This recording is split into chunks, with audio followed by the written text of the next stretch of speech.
Bonjour à tous les archivistes de Côte d'Ivoire, d'Afrique et du monde entier. Je suis encore très heureux de vous recevoir. C'est toujours un plaisir de discuter, de partager des ressources avec ces personnes extraordinaires que vous êtes. Aujourd'hui, nous avons la grande joie de recevoir CK11, formateur en management et en leadership. Et avec lui, nous allons parler des relations qu'il peut avoir entre l'archivage, le management et le leadership. Mais avant, on va laisser CK11 se présenter. Bonjour CK. Bonjour. Comment vas-tu? Très bien, Gabriel. Ok, donc tu vas te présenter à la communauté des archivistes et nous dire ce que tu penses de l'archivage, des relations qu'il peut avoir entre l'archivage, le management et le leadership. Bien, merci Gabriel. Je suis Ange CK, je suis consultant formateur en management. Alors, en ce qui concerne l'archivage, c'est un point, je dirais, une fonction très importante comme tout autre dans toute organisation. Tout manager, tout chef d'entreprise, tout personnel d'encadrement, toute personne qui a sous sa direction des personnes qui gèrent une organisation, il est important et indéniable de pouvoir avoir cette fonction-là, cette fonction d'archivage, parce que qui parle de management, parle d'organisation, parle d'efficacité, de gestion de sa performance.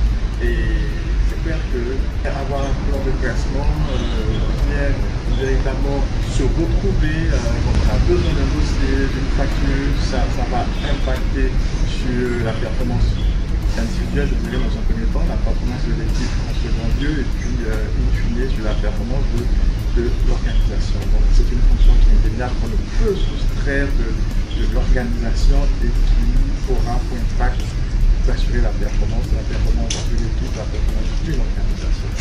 Il y a beaucoup d'archivistes qui pensent que la fonction d'archiviste est une sous-fonction, pas assez mise en valeur dans les entreprises. Mais moi je pense que ce n'est pas seulement le cas des archivistes. Il y a plein de personnes qui se trouvent dans les entreprises qui croient que leur fonction n'est pas assez mise en valeur. Donc, quel conseil peux-tu donner à ces personnes-là pour pouvoir d'abord prendre confiance et puis mettre en valeur leurs compétences? Déjà, ce que je peux dire, si cette fonction existe pour ma part, cette fonction existe dans l'organisation, c'est qu'il y a déjà de la valeur. Il y a déjà de la valeur et à vous de pouvoir mettre en avant votre potentiel technique, votre savoir-faire. Donc, savoir-faire, savoir-être également, donc ces éléments sont importants. La meilleure manière de maintenir son poste de travail dans une entreprise, dans une organisation, c'est de bien faire ce pour quoi vous êtes payé. Rester professionnel. Généralement, j'intègre deux variables dans la notion de professionnalisme. Première variable, je dirais, c'est la notion de fiabilité. Le professionnel, c'est quelqu'un qui est fiable. C'est-à-dire, on peut compter sur lui. Imagine qu'après, j'ai recours à toi pour des informations et puis je sens que je n'ai pas organisé, je n'ai pas les éléments d'information à temps, je ne peux pas compter sur toi par ton professionnalisme. Tu m'emmènes à accorder un regard beaucoup plus sérieux sur ce que tu fais, sur ta fonction. Donc, tu es fiable. Et puis, la deuxième variable que je peux intégrer dans la notion de professionnalisme, c'est la notion de stabilité. Est-ce que tu es capable de me produire la même qualité de service voilà, dans le temps, sur une longue durée?